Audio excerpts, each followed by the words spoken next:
The dimming sky captain Zethkar of the Cathara Empire stood on the bridge of the mothership Stellar Harvest, watching the yellow star through the viewing portal. The star burned bright and steady, completely unaware that its death sentence had just arrived. According to the scans, the third planet orbiting this star contained primitive life forms called humans. The intelligence report suggested they had barely mastered basic space travel and posed no threat to the Empire's mission. "Begin stellar extraction," Zethkar commanded, his scaled hands gripping the command chair. The Cathara had perfected this process over centuries. They would drain the star's energy over several rotations, store it in their massive energy collectors, and transport it back to their dying homeworld. The primitive species below would simply have to adapt or perish. It was the natural order of things. The extraction beam fired from the mothership, a brilliant purple lance that struck the sun's surface. Immediately, the star's brightness began to fade. On the bridge, Cathara technicians monitored the energy transfer with cold efficiency. Everything was proceeding according to plan. Dr. Alina Vasquez was having her morning coffee at the Palomar Observatory when the first alerts came through. The solar monitoring systems were showing impossible readings. The sun's energy output had dropped by 15% in the space of 30 minutes. She rubbed her eyes and checked the instruments again. The numbers were correct, but they made no sense. "Maria, are you seeing this?" She called to her colleague at the adjacent workstation. "The equipment must be malfunctioning," Maria replied, but her voice carried doubt. "The sun doesn't just dim like that." Elena's phone buzzed with emergency alerts, then another, then dozens more. Observatories around the world were reporting the same phenomenon. The sun was dying, and no one knew why. Within hours, the dimming became visible to the naked eye. The bright morning sun looked pale and weak, like it was struggling to shine. Temperatures began dropping. Plants wilted. Animals became restless. Social media exploded with theories ranging from solar flares to the end of the world. Most were wrong, but some were terrifyingly close to the truth. In a military bunker beneath Colorado, Commander Jake Mitchell studied satellite imagery with growing alarm. The thermal scans showed a massive object in space, positioned between Earth and the sun. It was bigger than anything humanity had ever built, and it was doing something to their star. "Sir, we're receiving a transmission," his communications officer reported. "It's coming from the object." "Put it through," Mitchell ordered. The voice that filled the bunker was cold and mechanical, speaking in heavily accented English. "Inhabitants of the third planet, I am Captain Zethkar of the Cathara Empire. Your star is being harvested for the survival of our civilization. We regret any inconvenience this may cause. We estimate your species has approximately 60 rotations before your planet becomes uninhabitable. We suggest you use this time to prepare for the inevitable." The transmission ended. The bunker fell silent except for the hum of machinery. Mitchell felt his blood turn to ice. 60 days. That was all the time Earth had left. "Get me the president," he said quietly, "and every world leader you can reach. We need to talk." Maya Chen was only 17, but she was already one of the most skilled programmers in Singapore. She had been working on a project to map network vulnerabilities when the news broke. The sun was dying, and aliens were responsible. While adults panicked and governments scrambled, Maya did what she always did when faced with a problem. She started analyzing data. She hacked into satellite feeds, observatory databases, and military communications. The picture that emerged was terrifying but also enlightening. The aliens had superior technology. but they were broadcasting on frequencies that suggested their systems might be vulnerable to certain types of interference. Maya posted her findings on underground forums, tech boards, and hacker networks. Within hours, thousands of programmers, engineers, and scientists around the world were collaborating on something unprecedented. They were reverse engineering alien technology using nothing but intercepted signals and human ingenuity. The first breakthrough came from an unexpected source. Dr. Vasquez, working with a team of international scientists, discovered that the stellar extraction process created a unique resonance pattern in the star's magnetic field. If they could disrupt that pattern, they might be able to interfere with the alien technology. Meanwhile, Maya's network of hackers had identified the communication protocols the aliens used. They were complex but not impenetrable. More importantly, they seemed to rely on a centralized command structure. If they could access that structure, they might be able to cause serious problems for the invaders. Commander Mitchell coordinated the global response. Every nation put aside their differences to focus on the threat. Military bases shared intelligence. Scientists collaborated without regard for borders. Ordinary citizens volunteered for whatever was needed. Humanity was showing a unity that had never existed before. The first human counterattack came sooner than anyone expected. A team of engineers in Germany had modified a powerful radio telescope to broadcast on the same frequency as the alien communications. They couldn't break the encryption, but they could cause interference. For 30 minutes, the stellar extraction beam flickered and weakened. Captain Zethkar noticed the interference immediately. "What was that?" he demanded. "Unknown, sir," his technician replied. "There was some kind of signal interference from the planet's surface. We've compensated for it." Signal interference from those primitives. Zethkar's eyes narrowed. Impossible. They barely understand their own technology, let alone ours. But the interference came again, stronger this time, and again. Each time, the primitive humans seemed to be learning more about Cathara systems. It was disturbing, but not dangerous. The Empire had safeguards for such minor annoyances. Dr. Vasquez worked 18-hour days, surviving on coffee and determination. She coordinated with observatories on every continent, building a network of instruments that could monitor the alien ships' activities. The data they collected was shared instantly with researchers worldwide. "They're not just draining the sun," she explained in a video conference with scientists from 47 countries. "They're storing the energy in massive collectors attached to their ship. If we could overload those collectors, we might be able to force them to stop." "How do we overload alien technology we don't understand?" asked Dr. Petrov from Russia. "We don't need to understand it." Maya's voice came through the connection from Singapore. "We just need to feed it more energy than it can handle. I've been analyzing their collection patterns. They're designed for steady, controlled extraction.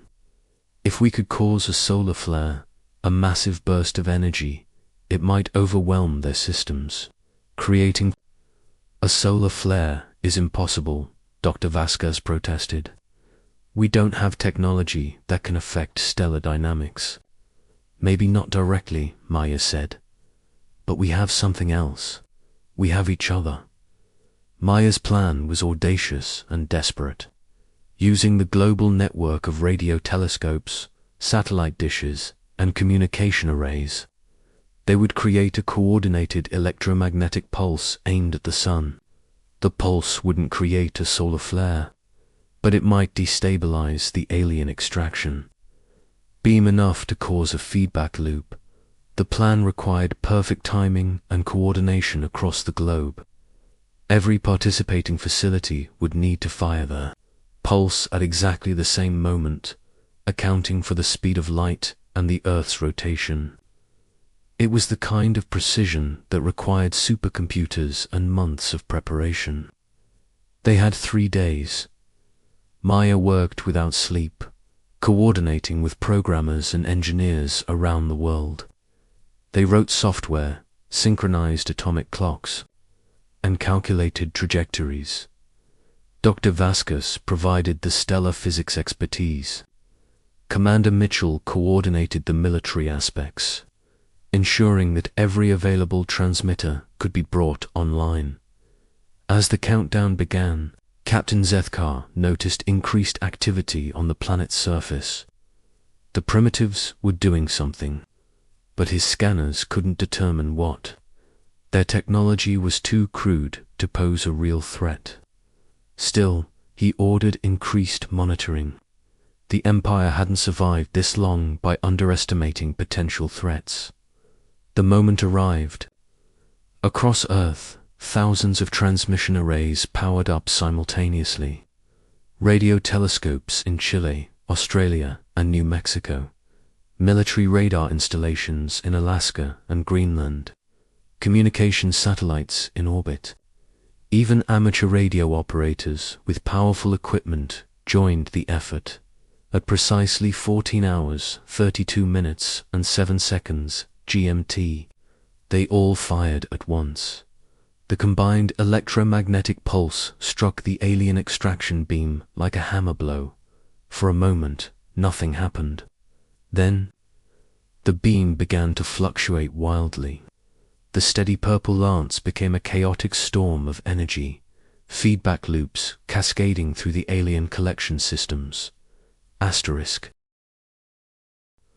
On the Cathara mothership, alarms blared. Power surge in the extraction matrix.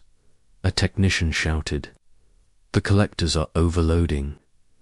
Captain Zethkar watched in disbelief as his ship's systems struggled to contain the energy feedback. How is this possible? What did those primitives do? They synchronized their planetary communication network. The technician reported, his voice filled with awe. Every transmitter on their planet fired simultaneously. The combined pulse created a resonance cascade in our extraction beam. The extraction beam shut down automatically as safety systems engaged. For the first time in 48 hours, the sun began to brighten again. Across Earth, people stepped outside and felt genuine sunlight on their faces. The celebration was premature, but it was also deserved. Humanity had struck back. Zethkar stared at the readings in silence. In all his years of conquest, he had never seen anything like this. The primitives had turned their entire planet into a weapon. It was impossible, yet the evidence was right in front of him. "Sir," his communications officer called, "we're receiving another transmission from the planet." "Put it through, Zethkar," ordered Dr. Vasquez's voice filled the bridge, steady and determined. "Captain Zethkar, this is Dr. Lena Vasquez, representing the people of Earth. We've demonstrated that we can interfere with your technology. This is your warning. Leave our system now, or we'll show you what else we can do." The transmission ended. Zethkar stood in the silence of his bridge, his scaled hands clenched into fists. The primitive humans had earned his attention. Now they would learn what the Cathara Empire did to species that dared to defy them. "Prepare the war fleet," he commanded. "We're going to teach these primitives why the Empire is feared across the galaxy." But as he gave the order, Zethkar felt something he hadn't experienced in centuries. For the first time, he wasn't certain of victory. The humans had already surprised him once. What else might they be capable of? The Solar Rebellion, the Cathara war fleet, consisted of 12 battlecruisers, each one capable of destroying a city with a single shot. Captain Zethkar positioned them in a defensive formation around the mothership, their weapons trained on the blue-green planet below. The primitive humans had shown unexpected ingenuity, but they were still primitives. They had no space fleet, no orbital weapons, no way to reach the Empire's ships. This would be a simple matter of bombardment until the surface surrendered. "Begin targeted strikes," Zethkar commanded. "Destroy their communication arrays and power generation facilities. Leave their population centers intact for now. We want them to witness their helplessness." The first energy bolts lanced down from orbit, striking radio telescopes in Australia and Chile. The massive dishes exploded in brilliant fireballs, their twisted metal scattered across the desert. More strikes followed, targeting power plants, satellite facilities, and military installations. From space, the Empire's revenge looked swift and decisive. Commander Mitchell watched the orbital bombardment from his bunker, his jaw clenched with fury. The aliens were methodically destroying Earth's infrastructure, cutting the planet's ability to communicate and coordinate. But they were also making a critical mistake. They were giving humanity time to adapt. "Get me our backup networks," Mitchell ordered. "The aliens are hitting the obvious targets. Time to show them what they missed." Across the globe, hidden facilities came online. During the Cold War, both superpowers had built redundant communication systems designed to survive nuclear war. Amateur radio operators activated emergency frequencies. The Internet, designed to route around damage, began using alternative pathways through underwater cables and hardened fiber optic networks. Maya, Chen's voice, crackled through the static-filled communications network. "Commander, we're still connected. They destroyed the big targets, but they don't understand our distributed systems. We've got thousands of smaller transmitters still operational." "Outstanding," Mitchell replied. "Dr. Vasquez, what's our status on the solar restoration project?" Dr. Vasquez's voice came through from a backup facility in Canada. "We've confirmed that their extraction beam is offline, but they can restart it at any time. We need to do more than just disrupt it. We need to destroy their collection systems permanently." "How do we do that from down here?" Mitchell asked. "We don't," Maya said quietly. "We do it from up there." Maya's plan was insane, but it was also brilliant. Using the global network of space agencies, they would launch a coordinated mission to reach the alien mothership. It wouldn't be a military assault, because humanity didn't have military spacecraft. Instead, it would be a desperate improvisation using every available rocket, satellite, and space station. The European Space Agency contributed their newest cargo rockets. NASA prepared their emergency launch systems. Russia offered their most powerful boosters. China activated their secret military space program. India, Japan, and dozens of smaller nations contributed whatever they could. Even private space companies joined the effort, their billionaire founders suddenly realizing that money meant nothing if Earth was destroyed. But rockets alone wouldn't be enough. They needed a way to reach the alien ship, penetrate its defenses, and sabotage its systems from within. That's where Maya's expertise became crucial. "I've been analyzing their communication protocols," she explained to the international team of programmers and engineers. "Their ship's systems are incredibly advanced, but they're also incredibly complex. That complexity creates vulnerabilities.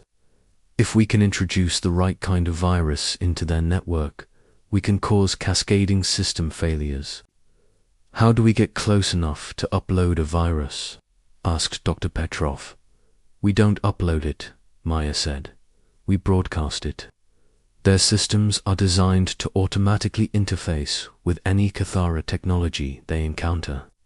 If we can build a transmitter that mimics their communication protocols, we can trick their ship into downloading our virus. The plan required building alien-compatible technology using human materials and human understanding. It was like trying to write software for a computer that used completely different programming languages and operating systems. But Maya had something the aliens didn't expect. She had a global network of the most creative minds on Earth, all working together with a common goal. Captain Zethkar monitored the planet's response to the bombardment with growing unease. The primitive humans weren't surrendering as expected. Instead, they were launching more spacecraft than their technology should allow. Crude rockets lifted off from dozens of launch sites, carrying unknown payloads toward his fleet. "Sir, we're detecting multiple incoming objects," his tactical officer reported. "They appear to be primitive spacecraft, but their number is unprecedented." "Destroy them," Zethkar ordered. "How many can there be?" 47 confirmed launches, sir. More are being detected every few minutes." Zethkar's scaled features twisted with confusion. 47. How is that possible? Our intelligence reports indicated they had limited space launch capability. "Unknown, sir. They appear to be using every available launch system on their planet simultaneously." The first wave of human spacecraft approached the Cathara fleet. Like a swarm of angry insects, they were crude, improvised, and completely outmatched by the Empire's technology. The battle cruisers opened fire, their energy weapons vaporizing the primitive rockets with contemptuous ease. But for every spacecraft they destroyed, 2 more appeared. The humans were throwing everything they had into space, using rockets that were barely space-worthy and systems that should have failed during launch. It was suicide, but it was also brave beyond measure. Dr. Vasquez watched the battle from her backup observatory, her heart breaking as she saw the tiny lights of human spacecraft winking out one by one. These were her colleagues, her friends, her species, dying in the vacuum of space because they refused to surrender. "Maya, tell me we're close," she said into her headset. "Almost there," Maya replied. "The Trojan horse is in position." The Trojan horse was a modified communication satellite disguised as debris from a destroyed spacecraft. It drifted among the wreckage of the first wave, its systems powered down to avoid detection. Inside its hardened shell was Maya's masterpiece, a virus designed to exploit the vulnerabilities in Cathara technology. As the satellite drifted closer to the mothership, its systems activated. It began broadcasting on Kithra frequencies, its signal designed to mimic an emergency distress call from a damaged Empire vessel. The mothership's automated systems responded exactly as Maya had predicted, opening a communication channel to assist what they believed was a friendly ship. The virus uploaded in milliseconds, spreading through the mothership's network like wildfire. It was elegant in its simplicity, turning the Empire's own complexity against them. Every system that tried to analyze the virus became infected. Every network connection spread the infection further. "Sir, we're experiencing system malfunctions," the Cathara technician reported, his voice rising with panic. "The stellar extraction matrix is activating without authorization. The energy collectors are reversing polarity. I can't shut it down, Captain." Zethkar watched in horror as his ship's systems turned against him. The extraction beam that had been draining Earth's sun suddenly reversed, pouring massive amounts of energy back into the star. The collectors that had been designed to store stellar energy began overloading, their containment fields failing one by one. Emergency evacuation, Sethkar shouted. All ships, prepare for immediate departure. But it was too late. The virus had spread to the battle cruisers, their systems linked to the mothership's network. One by one, the Empire's mighty warships began to malfunction. Energy weapons discharged randomly. Navigation systems failed. Life support systems flickered and died. On Earth, people watched in amazement as the alien fleet began to tear itself apart. The massive mothership's energy collectors exploded in brilliant flashes, their stored power feeding back into the ship's systems. The battle cruisers spun out of control, their hulls crackling with electrical discharges. Dr. Vasquez watched the sun through her telescope, tears streaming down her face. The star was brightening, its natural radiance returning as the alien extraction beam not only stopped but reversed. The solar energy that had been stolen was flowing back, making their star stronger than it had been in decades. Maya, she whispered, you did it. You actually did it. Maya's voice came through the communications network, exhausted but triumphant. We did it, all of us.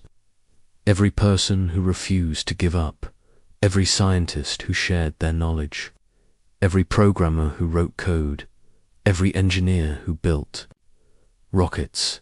We did it together. Captain Zethkar stood on the bridge of his crippled mothership, watching as emergency systems tried to contain the cascade of failures. Half his fleet was dead in space. The other half was retreating as fast as their damaged engines would carry them. The stellar extraction mission was not just a failure, it was a disaster. Sir, his communications officer called. We're receiving a transmission from the planet. Put it through, Zethkar said wearily.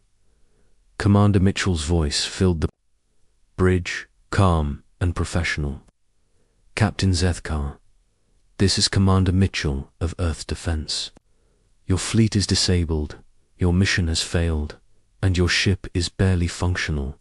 We could destroy you now, but we won't. We're giving you one chance to leave our system and never return.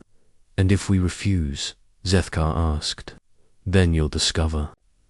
What else we've prepared for you, Mitchell replied. We've had time to study your technology. We know your weaknesses. Leave now, or learn why humanity has survived everything the universe has thrown at us. The transmission ended. Zethkar looked around his damaged bridge, at his frightened crew, at the readings showing cascade failures throughout his ship. The primitive humans had turned their entire planet into a weapon, then turned his own ships against him. They were dangerous beyond measure. Set course for home, he ordered quietly. Maximum possible speed. As the surviving Cathara ships limped away from Earth's solar system, Zethkar made a personal log entry that would become famous throughout the Empire. Note to all Imperial forces: the species known as humans are to be classified as Category 5, hostile, unpredictable, extremely dangerous. Under no circumstances should any Imperial vessel approach their system. They do not fight like civilized beings. They fight like cornered animals who have learned to use tools. They are not to be underestimated again. The log entry was distributed throughout the Empire's communication networks, copied by other species, and eventually became part of galactic lore. Earth's solar system was marked on star charts with warning beacons, a quarantine zone that no sane species would approach. But on Earth, the humans were already looking up at the stars with new eyes. They had proven they could defend themselves against threats from space. Now they wondered what else was out there, and whether they were ready to find out. Dr. Vasquez stood in her observatory, watching the sun shine with renewed brilliance. Maya Chen was already working on new projects, her mind racing with possibilities. Commander Mitchell coordinated the cleanup operations, but part of him was already planning for the next threat. Humanity had faced extinction and emerged stronger. They had turned their greatest weakness, their primitive technology, to their greatest strength by using it in ways no advanced civilization would ever expect. They had proven that intelligence, creativity, and determination could overcome any obstacle. The age of human isolation was ending. The age of human expansion was about to begin, and across the galaxy, other species were beginning to realize that the small blue planet in the outer rim was no longer just another primitive world. It was now the home of the most dangerous species in known space, not because they were the strongest or the most advanced, but because they were the most unpredictable. Humanity had announced itself to the universe, and the universe was listening. Asterisk.